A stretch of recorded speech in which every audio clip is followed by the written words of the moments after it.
Friday, everybody. Welcome to the Michael Cutler Hour. I am, obviously, your host, Michael Cutler. I wish you all a very happy Friday. Hope it's been a good week for you, although it's been a crazy week in terms of the news cycle, and I don't think anyone could disagree with that. Again, hope you've had a great week, but we have a lot to catch up on. For those of you who are familiar with me, you know that I'm a retired senior special agent with what used to be the Immigration and Naturalization Service. Today, that agency, it no longer exists. They dismantled it in the wake of 9/11, cut it up into little pieces, and blended it into an agency that goes by the optimistic name of the Department of Homeland Security. Under the past two administrations of George W. Bush and Barack Obama, I came to think of it as the Department of Homeland Surrender. But finally, under the current Donald Trump administration, with the able assistance of a terrific Attorney General, Jeff Sessions, there is a significant amount of security to be found if only the Congress and the Supreme Court would understand that expression that I use in my emails when I say lead, follow, or get out of the way.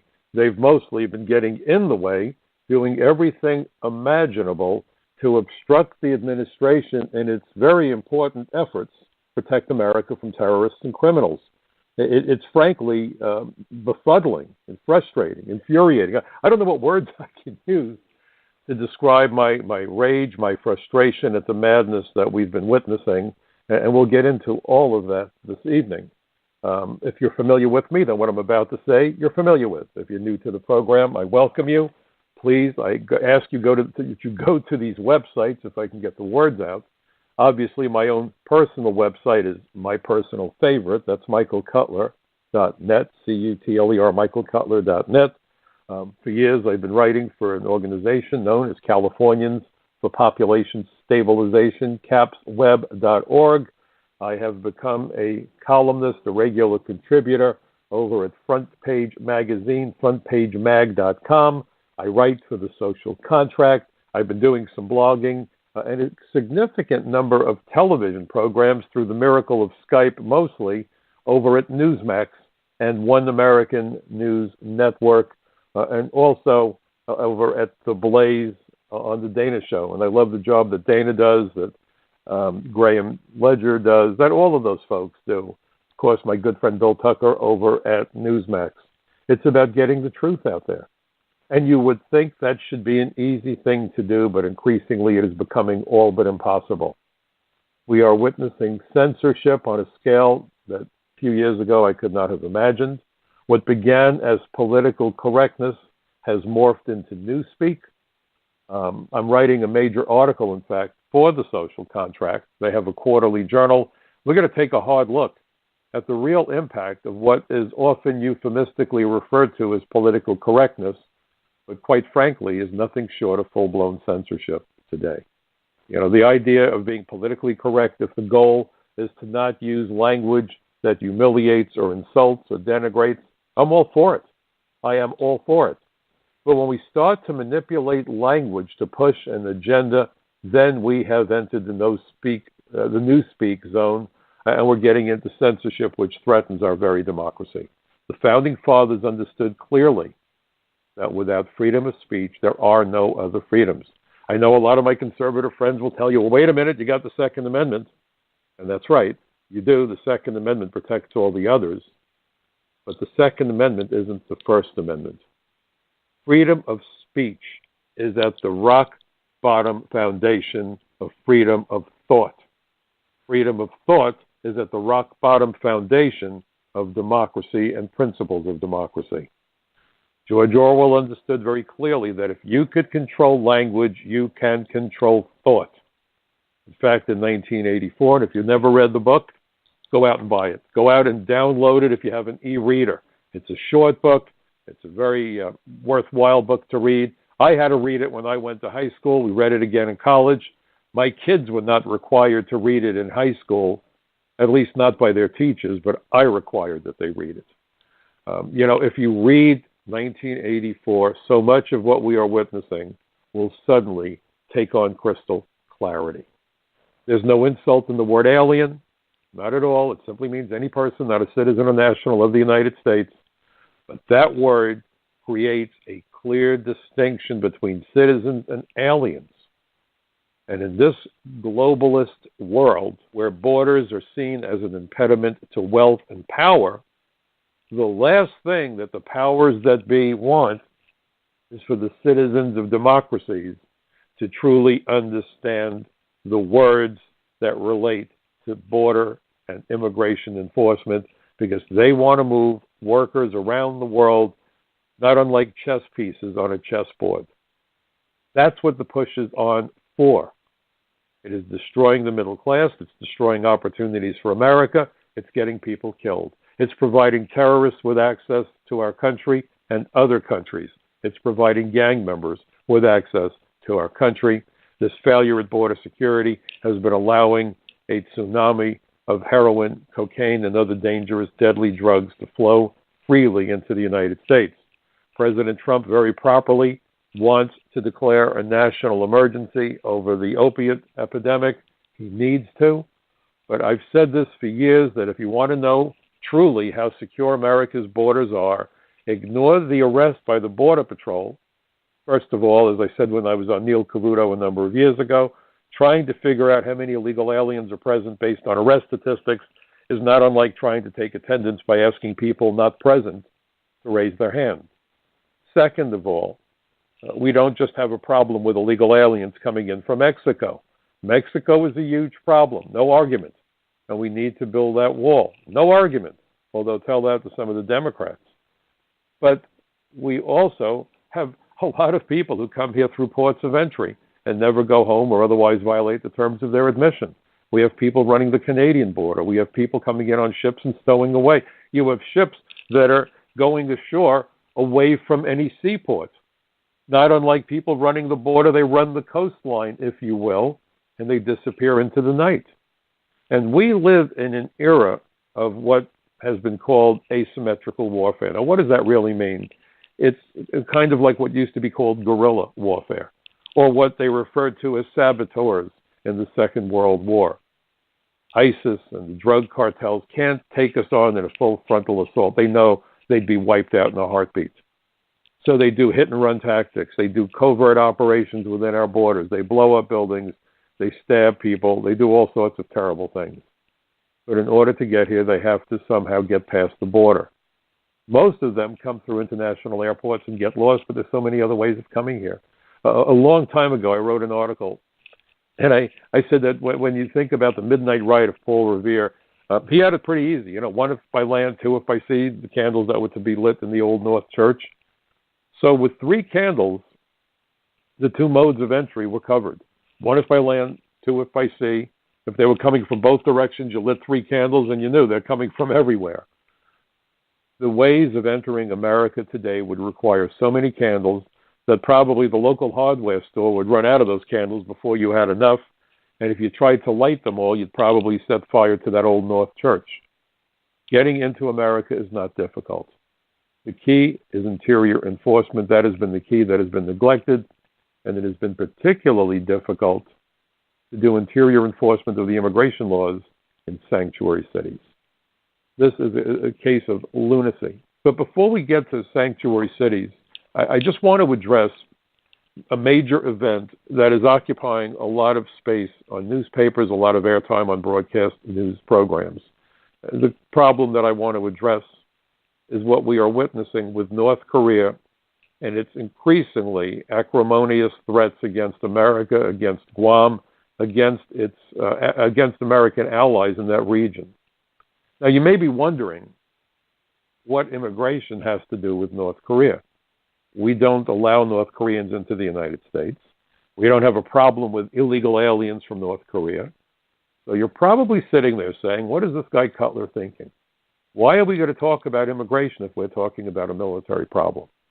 Now, if you're wondering, here's the story and the way that it needs to be understood. But because of an agenda for globalism, pushed by the U.S. Chamber of Commerce, pushed by universities, pushed by businesses and special interest groups, no one wants anyone to consider I am about to tell you. North Korea did not develop the technology to build those rockets and build nuclear weapons by themselves.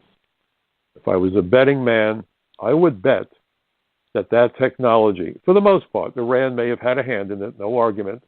You never know. Maybe Russia got involved. They're not our friends. Not our friends. And by the way, Iran, same deal as the country that I think provided most of the technology, China. They got it here in the United States.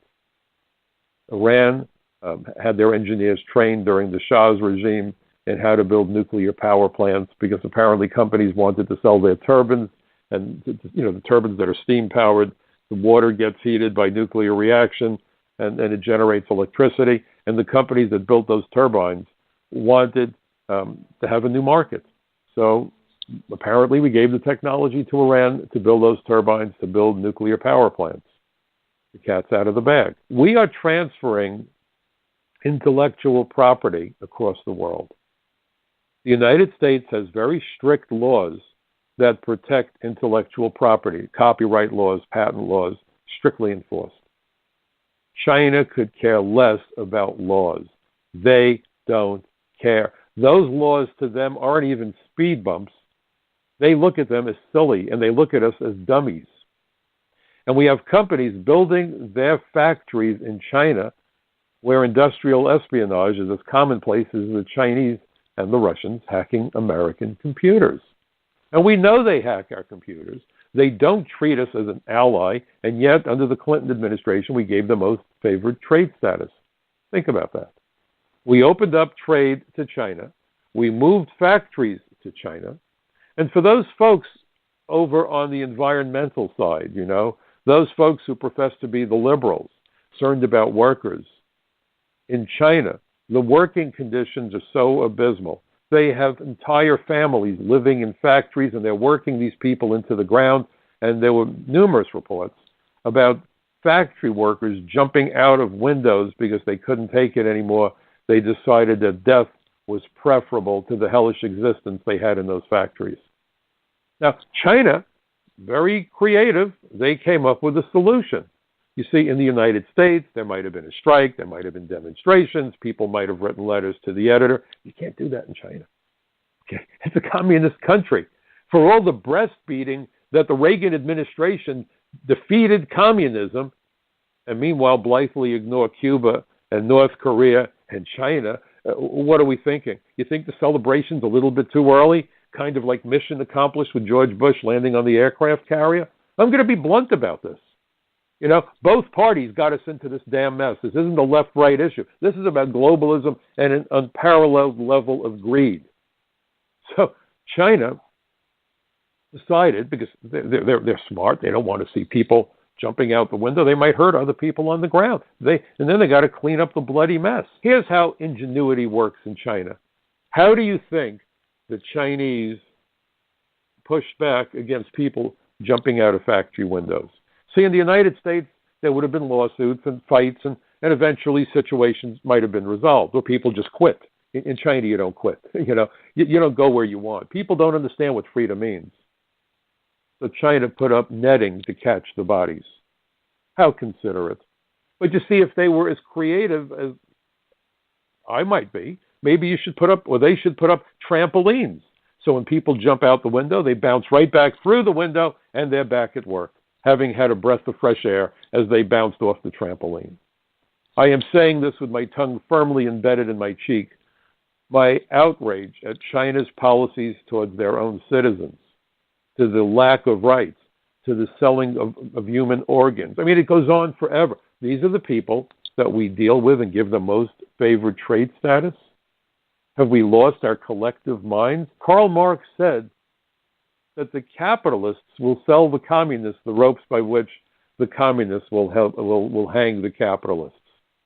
And if you haven't noticed, for decades, there's been a fire sale on rope in Washington, D.C. A fire sale on rope. The Rosenbergs were executed in the 50s for passing nuclear secrets to the Russians. Okay? Today, we have foreign students studying the STEM curriculum in the United States. Over 500,000 foreign students studying science, technology, engineering, and math. Now, guess which country sends us the greatest number of these so-called STEM students, science, technology, engineering, and math, followed by India. Now understand what this means. We have probably 150, 180, I don't have the charts in front of me, but it's in that range, 150, 180,000 Chinese students in the United States studying to be engineers and physicists and biochemists.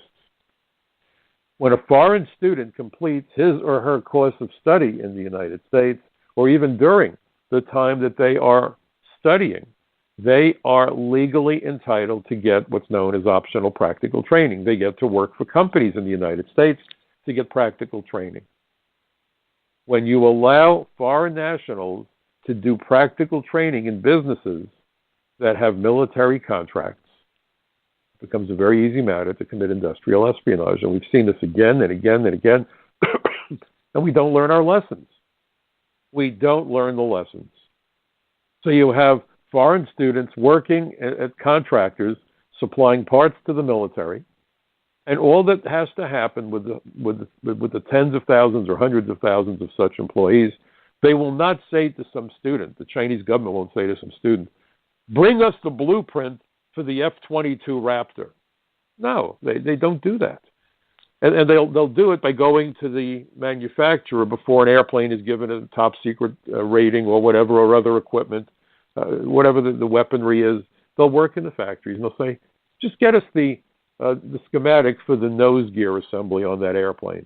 Get us the schematic for the hydraulic pumps that move the control surfaces on the airplane.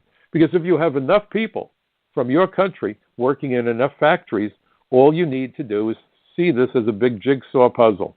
You have each person bring back one piece to the puzzle, and then you take all those pieces, you put it together, and then you reverse engineer that airplane or that tank or that whatever. Look at Chinese aircraft. How many of their airplanes, their stealth airplanes, bear a striking resemblance to American airplanes? Do you think that that's a coincidence? You know, in law enforcement, we have an expression: if you see a coincidence, look again. There ain't no such thing as a coincidence. So China gets their hands on our technology, and then they transfer it over to North Korea. Now North Korea is showing its ability to build miniature nuclear weapons and intercontinental ballistic missiles, thanks to us, thanks to American technology that got moved around the world by corporations that are more concerned with the bottom line than anything else. This is sheer madness. And I've mentioned this before, but I think it's important for me to mention it to you right now. There was a hearing held on February 24th, 1998, by the Senate Judiciary Committee on Foreign Terrorists Operating in the United States. Back then, Dianne Feinstein was on that committee, as she is today. And during that hearing on foreign terrorists, and by the way, that hearing was called because of two deadly terror attacks carried out inside the United States in 1993, the shooting at the CIA by a Pakistani by the name of Amil Kansi, who shot up the CIA, killed 2 CIA officers, wounded 3 others, and fled the country. And that's something else I have to stop and make you think about.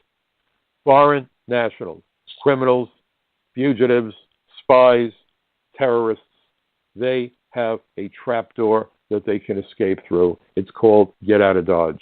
They hop on an airplane and they're in the wind. In the case of Kansi, given the nature of his reprehensible crimes, he was found, dragged back here, put on trial, found guilty, and executed. It didn't bring back the dead. It didn't heal the wounds of those he shot. 1 month later, bombing at the Trade Center. People dead. More than 1,000 people injured. $500 million in damage inflicted. One tower almost came down sideways. It would have collided with the other tower. I don't imagine the carnage. The seawall that keeps the Hudson River out of lower Manhattan likely would have been breached. This would have been a catastrophe that surpasses anything you've seen in any recent movies. And yet the Clinton administration did nothing to plug that hole in that immigration system. I did my very first congressional hearing May 20th, 1997, because of those attacks, and the topic of the hearing was visa fraud and immigration benefit fraud. But that didn't stop the Clinton administration.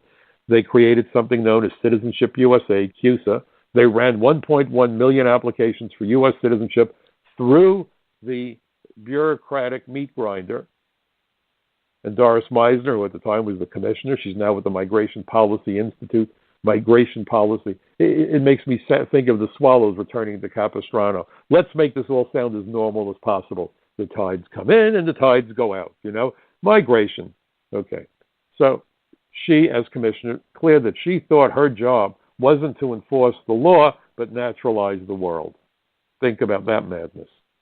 So she eventually hired more adjudications officers, unskilled, didn't know what they were doing. It used to be that the only people who could adjudicate applications for citizenship were people who had worked for the INS back then, Immigration and Naturalization Service, for decades.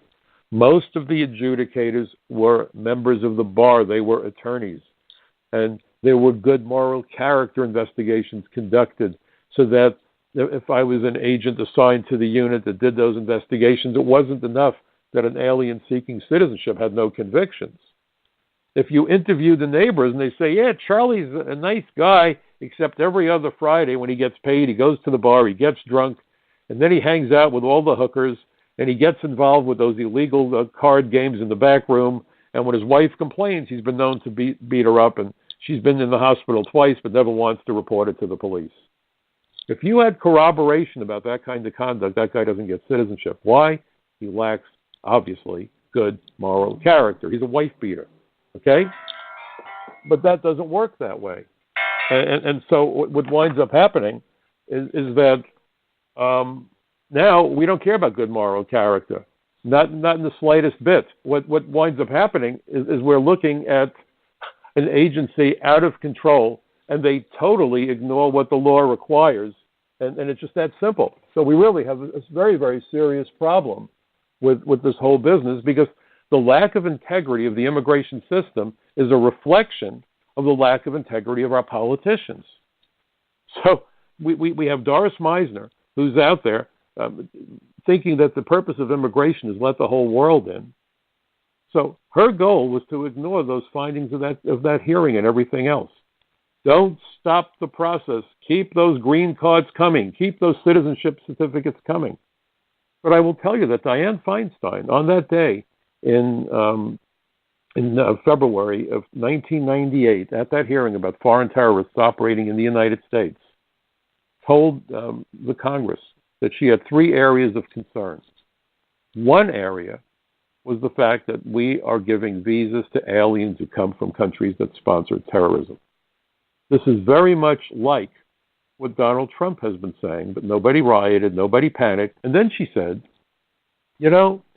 maybe we should end the visa waiver program. Well, I've been screaming about that for years, but it keeps expanding because of the U.S. Chamber of Commerce. The other thing she said was, we certainly ought to rethink this notion of providing high-tech training to the citizens of countries that are our adversaries, especially if they're associated with terrorism. And that's not unreasonable. We have seen terrorists go to the best schools in the United States. There was a recent case that I wrote about for Front Page Magazine. It was about two terrorists, and one of them had just gotten a master's, it was either a bachelor or a master's degree in biomechanical engineering, and he had been recruited by ISIS. If you want someone to put together a bomb, if you want someone to do some skullduggery, who better than an engineer? They are the personification of that TV show, How It Works, how stuff works. So here's Dianne Feinstein showing some very good common sense, and this is 3.5 years before 9/11. 3.5 years before 9/11. We're looking at what's happening in Asia. China is giving technology to North Korea. China itself is building itself up because it is seeking to gain control over the South China Sea. The idea today is that the oceans are free for navigation. Go where you want to go. Have a nice day. It's going to get to the point that will be reminiscent, if we're not careful, and if we don't reverse this, of what happened during the Second World War, when U-boats from Germany would not permit free commerce on the high seas.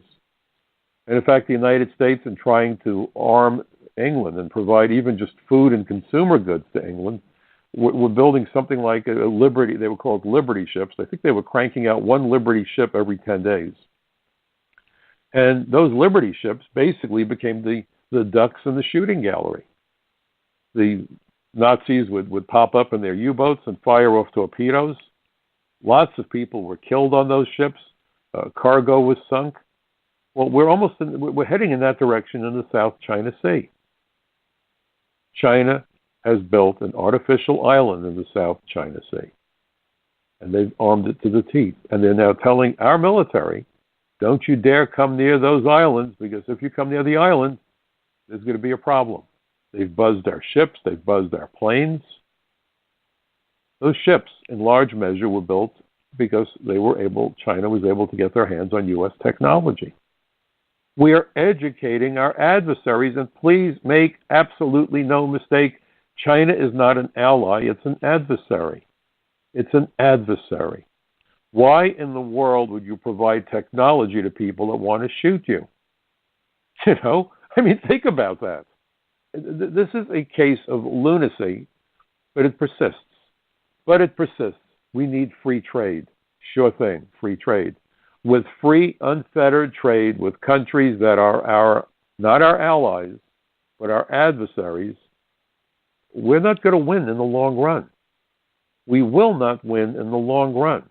It's a very dangerous situation, but a lot of it is of our own doing because of corporations looking for cheap labor.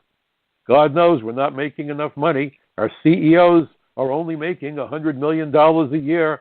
They're flying around in corporate jet planes that make Air Force One look like a cattle car, but darn, we need more money. Instead of looking at America as their home country, these are international corporations. They don't care about America. They care about the bottom line. You know, I've made the point that when you look at the visa waiver program and all this other madness, the problem we have is that the U.S. Chamber of Commerce and their friends in the hotel, travel, hospitality, and manufacturing associations far more concerned with headcounts on airplanes, headcounts in baseball stadiums, headcounts in expensive restaurants and theaters around the United States. They're more concerned with those headcounts than they are with body counts in the morgue. This is madness. And our government has sold out to them. They make campaign contributions that are little more than thinly veiled bribes. Think about that. So North Korea is now using basically stolen technology. Much of it originated initially in the United States, and they're aiming it at us. Aiming it at us. Was this predictable? Of course it was. But when they talk about blind greed, this is what blind greed looks like. And this blind greed ultimately can result in. You're looking at a worst case scenario for the outcome of where blind greed takes you. If you don't think long term, and I assure you dictatorships think long term, totalitarian governments think long term, call up your local congressman. For a congressman, long term is the next election in a year and a half. Pardon me. For a senator, long term is maybe 5 years from now, and then they're going to start to think about their reelection campaign. Long term. When you look at terrorists, when you look at totalitarian countries, long term is decades and generations. They truly have the long view down the road, and we are myopic. America is myopic because politicians are looking to the next election. Corporations are even worse. They're looking at the next earnings statement. That's how we got into this mess. There is no long-term strategy. It's only, how much money can I get between now and the next earnings statement? Because we've got to make the stocks go up. If that's what drives your train, that train is going to get derailed at some point. The wheels are coming off the track right now. So that is the nexus, folks, if you were wondering, between immigration and North Korea. The fact that we have allowed a transference of our technology, including nuclear technology, rocket technology, it's in the wind. It's gone. In the old days, people got executed for sharing that stuff. Today, it's shared in the name of international trade. International trade. level of betrayal by colleges that want to fill their classrooms, by corporations that want to fill their bank accounts, and by politicians, well, you know what they're full of to begin with. Anyway, sanctuary cities, again, that very name is a classic example of Orwell. When I think of a sanctuary, I think about a place of serenity, peace, security, warmth, babbling brooks, tweeting birds, and a clear blue sky. Sanctuary cities should actually be referred to as magnet cities, and boy, what they attract. Our immigration laws have nothing to do with race, religion, or ethnicity. Title 8, United States Code, Section 1182, and if you go to my article at Front Page Mag, you can read all this. And that's so important, because this is why I'm thrilled that I do have an opportunity to write for Front Page, to write for Caps Web, to write for The Social Contract. What I want you to do is obviously read the materials and then forward it, whether through social media, post the links, email, make a phone call when you're sitting down with your friends. Fill them in. Fill them in. Because there is so much nonsense being spewed by the media. They won't use the word alien, straight out of Orwell. Anybody who says we should secure the borders gets a title. And the title that you get is not very flattering. You're called anti-immigrant. If you dare suggest that we need to make certain that criminals don't come into the United States, you are branded anti-immigrant. On the other hand, if you say that aliens who are here illegally and commit rape and murder, but nevertheless they have family here, we can't deport them, they should be called anarchists, but they're called pro-immigrant. And because we're a nation of immigrants, quote unquote, if anyone dares suggest otherwise, then people look askance at you and they say, my God, that man's a bigot. Well, I do have a problem with bigotry. I have a problem because I am biased against criminals. I don't care what their race, religion, ethnicity is. Don't care. If you are a criminal, if you are hurting innocent people, you are a problem. And as an agent, I had the privilege of arresting people like that. Lots of people like that. I only wish I had the opportunity to arrest even more. But you can only work so many hours in a day. This is crazy stuff that's being foisted on us, and I think the American people are finally trying to understand it. They're trying to make heads or tails of it, and that's what I'm trying to do with my program. When you hear mayors of sanctuary cities tell you, if we enforce immigration laws with ICE, with Immigration and Customs Enforcement, aliens who fall victim to criminal activity, to crimes, they're assaulted, raped, they won't come forward. It makes us less safe. We can't cooperate with immigration because people will not talk to our police officers. Folks, it's a lie. And it's not just a lie because I said it is, it's a lie because that was what I experienced when I was an agent. For half my 30-year career, I was assigned first to DEA intelligence for about 4.5 years, and then for the next 10 years or so, I was assigned to the Organized Crime Drug Enforcement Task Force as a senior special agent. I had desks at the FBI and DEA and ATF. I worked intimately with the New York City Police Department, Nassau County, Suffolk County, State Police, you name it. I worked with the foreign governments of Israel, Canada, Great Britain, got an award from the government of Japan. And I will tell you that one of my key responsibilities as an immigration agent on the Drug Task Force, as an immigration agent assigned to the Unified Intelligence Division of the Drug Enforcement Administration, was to use my authority as an immigration agent to cultivate informants and cooperating witnesses within ethnic immigrant communities. They didn't run from me. They were happy to see me. Because if an alien fell victim to a crime, we were happy to provide that alien with lawful status if they helped us with an investigation. Now, the criminals didn't want to see us, and that's a good thing. The other advantage you have when you do that is if you're doing an investigation with the police, and let's say you're raiding a brothel or you're raiding a drug location, and there are people there that don't appear to be prostitutes at the house of prostitution, at the brothel. What you did find, though, a lot of illegal alien men would be frequenting those places. Friday night, we would go out. We would gain entry into these brothels. Many of the women were here illegally. Some had been prostitutes for many years. Some of them had been coerced into it, were freaking out, and were thrilled that we came to rescue them, and indeed, we rescued them. We were trying to end all that abuse and all the spread of disease and exploitation that went on with all these places. But by going after the illegal aliens who were the clientele, we would deport them. So suddenly, illegal aliens who were going to the brothel said, we better stay away from that place. Maybe we want to have a little fun for that hour or two, but it's not worth the risk that an immigration agent might arrest me. So guess what? By working in a concerted effort with local law enforcement, working with public morals, we were shutting down brothels, drug locations, and illegal gambling houses. Deterrence through enforcement. It worked. Very effective. We were able to get a handle on what was going on. So that's item number one. Item two, when you can say to somebody, if you cooperate, we can help you to stay here. My friends at the FBI, DEA, ATF, they all said the same thing. They said, Mike, our incentive that we provide people to come forward is money. And the FBI probably has the deepest pockets of any agency you could imagine. Well, although DEA did pretty well in the money department also. I mean, serious money. You know what they told me?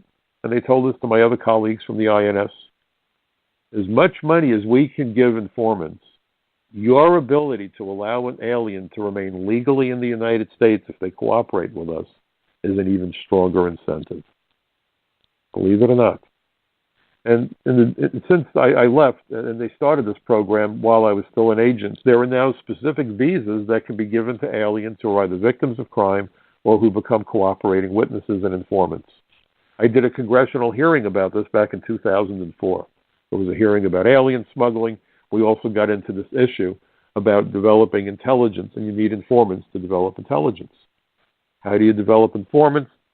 You provide a visa to an illegal alien, and you tell that alien, yep, you're here illegally, but your information is so important to us, we'll let you stay here. And if you really hit a home run for us, you can bring your wife and your 5 kids here, and they could stay here forever, but you got to help us. Could you imagine the incentive that creates, especially during a time when the immigration laws were being enforced? Today, if you offer to let an alien stay here, or at least under the Obama administration, it's like offering someone ice in the wintertime if you provided the water and the bucket. Not so much under this administration, though, because suddenly people who are here illegally are coming to understand that they can't go to sleep at night confident that they won't be found the next day and deported. And that's a good thing. Otherwise, why bother with an inspection process at the port of entry? We spend over $14 billion each and every year on Customs and Border Protection, and 2 of their primary missions, besides collecting tariffs and duties on goods brought into the United States. But from an immigration perspective, their job is interdiction and the inspection and admissions program conducted at ports of entry. In fact, for the first 4 years of my career with the old INS, beginning in 1971, I hate to admit how long ago that was, and then when I look in the mirror and see all my gray hair, I realize how long ago it was. But for the first 4 years of my career with the INS, I was an immigration inspector assigned to John F. Kennedy International Airport. And by the way, when they tell you that pro-enforcement, if you're in favor of enforcement, you're anti-immigrant, I can't tell you how many immigrants I admitted into the United States with their immigrant visa packets in hand, and we were happy to give them their alien cards. In those days, they got them right away. Now they're mailed to them after they get to their destination. But it was a thrill. I admitted political refugees, and back then it was a thrill. We weren't worried about people killing us if we made a mistake, and the vetting process, we were doing a lot better than we are today. Because now we're dealing with terrorists who come from countries that won't cooperate with us. There's no databases. There's no way of knowing who they are. But again, the big difference. Back then, people that got in, if they were bad guys, were generally running from law enforcement, like the Nazi collaborators. I was happy to help with that in a couple of cases.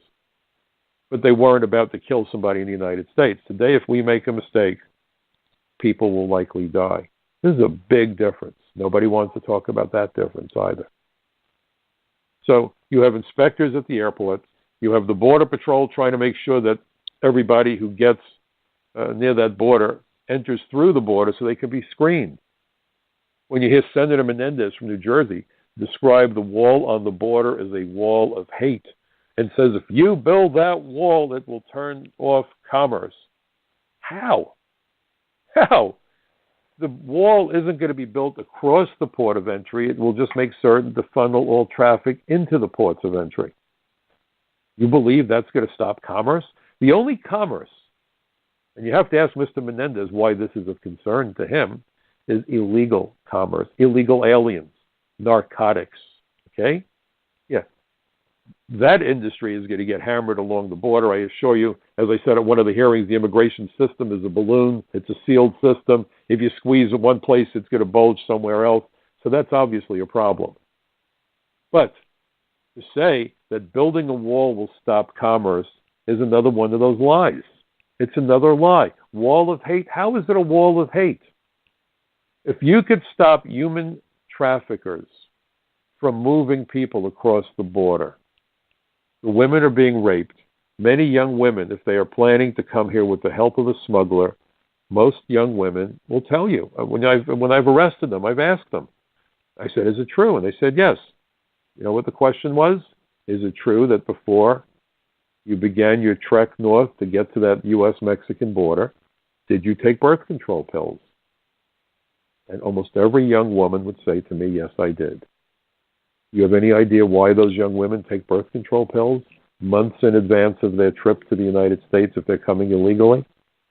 Well, the answer is disgusting, it's despicable, it's sickening, because typically young women, if they're attractive at all, or not even attractive, these people are animals, the traffickers, will gang rape the women. I've been down to the border where you see something known as the rape trees. The rape trees is where the smugglers throw the women's panties up on the tree as a trophy. Look what we did. Some of these women are so brutalized that they can't have kids. They're forever scarred, forever harmed. You want to stop that kind of trade, and yet we're the bad guys for wanting to bring that to an end. Sanctuary cities not only shield illegal aliens from detection, but by not giving ICE agents access to smuggled aliens, those ICE agents can't build cases against the human traffickers. Sanctuary cities not only harbor illegal aliens and shield illegal aliens, they shield human traffickers. But you're not going to hear that on the evening news. Of course you're not. Because the agenda is keep that cheap labor force coming. Let's see how low we can drive down the wages. When you bring in desperate workers from third world countries, they bring with them, besides the meager clothing on their backs, and maybe the load of dope they were coerced into bringing with them across the border, they bring with them third world expectations of wages and third world expectations of working conditions. And when you bring in enough such workers, that, folks, becomes the new standard across America. We are slowly but inexorably creating America, or changing America into a third world country. When Mr. Obama said, change has come to America, that's the change that has come. When Alan Greenspan testified before Chuck Schumer's Senate Immigration Subcommittee, April 30th, 2009, about comprehensive immigration reform, he said that one of the key issues was to do what Bill Gates of Microsoft wanted, and that's basically to have an unlimited number of H-1B visas, which was also part and parcel of the bill. Most people don't realize it. It's something Ted Cruz wanted. Cruz wanted a 5-fold increase in H-1B visas. I believe that the Comprehensive Immigration Reform Act called for a 3-fold increase. I could be getting it backwards. Whether it's 3-fold or 5-fold, we need to eliminate any program that brings in foreign workers when American workers are ready, willing, and able to do the damn job. And Greenspan said that we need to bring in many more foreign workers, and we need to stop shielding Americans. God forbid we look out for Americans, folks. You know why? Because he said if we're going to attain wage equality, there's that term, right? We hear it all the time, wage equality. Then we need to make American workers compete with workers from other countries to drive down their artificially inflated wages. And he said, then if we did that, we could get rid of that wage premium the highly skilled American workers are earning. And in this term, highly skilled refers to people with graduate degrees, and we come full circle to STEM people, computer programmers, engineers, technologists, and so forth. If we make them compete, they get rid of that wage premium, then you will greatly reduce wage inequality between Americans with skills and those with lesser skills. In other words, whether you dropped out of high school or you have a PhD, if Greenspan gets his way, there will be scant difference in the wages they're paid. Folks, that's called communism.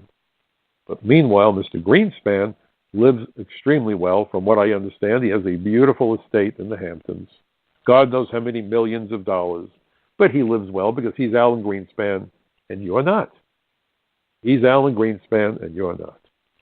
What is happening in America today is that instead of Mexico looking to America as its role model, America is looking to Mexico as a role model. They are envious in Washington and in the corporate boardrooms around America. There's a lot of envy over the oligarchy of Mexico that controls the great majority of the Mexican wealth. Mexico has a very vibrant economy, hardworking, industrious people. I had informants and people who cooperated with me over the years who were Mexican. One guy, his name was Juan. I'm not going to go beyond that. Not an unusual name. I helped him get his citizenship. He was very helpful to us. And he was a hardworking, honest guy. But these guys don't stand a chance in the oligarchy that is Mexico. In Mexico, $4.50 is not the hourly wage, but the daily wage for high-paid factory workers. Think about that. $4.50, not an hour, but per day. And I will tell you, companies in America that would give anything if they could get away with paying $4.50 a day to American workers. That is why they want to flood America with cheap labor. $4.50. Of course, again, myopia. They need eyeglasses. What they're not seeing is long-term. If you destroy the middle class, you destroy the consumer base that's been buying the garbage they've been cranking out. But who cares about that? Between now and then, as long as the earnings statements go up, everyone's happy. We'll worry about that in 3, 4, 5, 8 years, whenever that happens. Short-sighted, greedy, and stupid. That's the average CEO that pushes to bring in more workers and basically stabs American workers in their backs. Donald Trump has been trying to reverse this trend. Jeff Sessions, when he was a member of the United States Senate, chaired the Immigration Subcommittee on Immigration and the National Interest. The national interest, what's best for the American citizen. Do you want to know why there's panic in Washington? Do you want to know why the politicians from both sides of the aisle are at war with Donald Trump? He's a populist. When they take on Trump, he's the proxy for us, we the people. He's the guy that says, no, we got to stop these corrupt practices. And you have CEOs that would love to get away with paying American workers $4.50 a day. Trump stands between them and that vision. This is a level of betrayal and greed that I think is probably unparalleled in the history of the United States. And look at the damage it's doing. So when you see this nonsense about how police can't cooperate with immigration because then aliens won't come forward, it's a very big lie, and I lay it out in my article. The title of my article, by the way, folks, Sanctuary Cities Betray America, Americans, and Immigrants. Of course, is a variant of the quote from John Adams, facts are stubborn things. And that's why there's no debates on college campuses. They need safe spaces. Why? Because they can't handle the truth. Because if there was an honest debate, their so-called facts would evaporate, would melt like Frosty the Snowman on an August day. So what's the solution? Shut down debate. What's the solution? Use deceptive language. Beat up on anybody who would dare suggest that we look out for America's poor. Beat up on anybody who would dare suggest that we provide real opportunities for American children, especially kids living in poverty among America's minority communities where the poverty is grinding beyond words. Violence, poverty, the cycle never stops.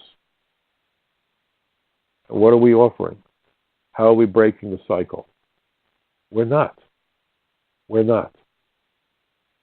So really, what I'm asking you to do is readjust your thinking. Readjust your thinking. And when someone starts spouting this nonsense that they've been seeing in the mainstream media, stop them. Peacefully educate them. Ask them to go to my website, michaelcutler.net. Ask them to go to Newsmax and look at the videos of my interviews.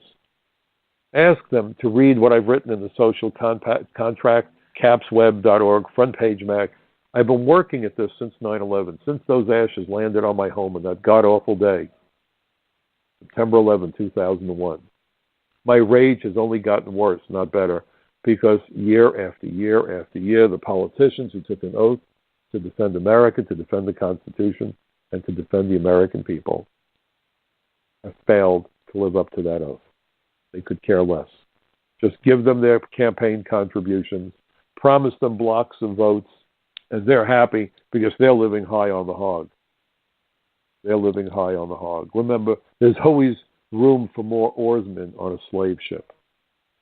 That's the principle behind what we're witnessing, a level of unbridled greed, even as the existential threats to America and Americans ramp up.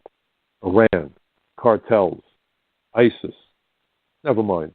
Nothing to see here, folks. Keep moving. Keep moving. Well, I hope you won't keep moving. I hope you will pay attention. I wrote an article where I quoted the late, great Terry Anderson, Los Angeles radio talk show host. We became friends. I had the privilege of being on his show at least a few times. I also shared the podium with him at some public speaking events. And Terry Anderson's personality was as big as he physically was big. He was a big, powerful guy, and he used to belt out the statement, if you ain't mad, you ain't paying attention. You should be really, really mad. I am. And as I told Jim Sensenbrenner, who at the time was chairman of the House Judiciary Committee, I said to him, Mr. Chairman, if I can't sleep at night, sure as hell I don't want you sleeping at night. Well, I don't want to deprive you folks of your night's sleep, but I also want you to come in and help out. I want you to get your voice heard, have these conversations with your neighbors, stand your ground when someone argues with you and tries to insult you. Don't back down. I'm not telling you to be physical. That's the last thing I want. The First Amendment is about peaceable. I emphasize peaceable assemblage. But don't roll over and play dead. We're in the middle of a crisis. This great nation has withstood worse since its founding. But more than ever, we need, as Americans, to find those things that make us most similar, not to look for those things that divide us. E pluribus unum should really be our goal. Out of many, one great nation.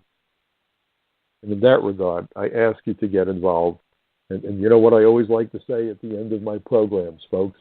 You know, democracy is not a spectator sport. Check out my articles. Pass them along to as many folks as you can. Become part of my bucket brigade of truth. And we'll take it from there.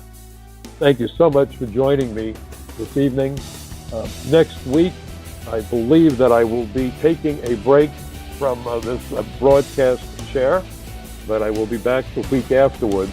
But I am very much looking forward to seeing you. But meanwhile, check out my website, michaelcutler.net, and have a wonderful weekend, ladies and gentlemen. Good night for now.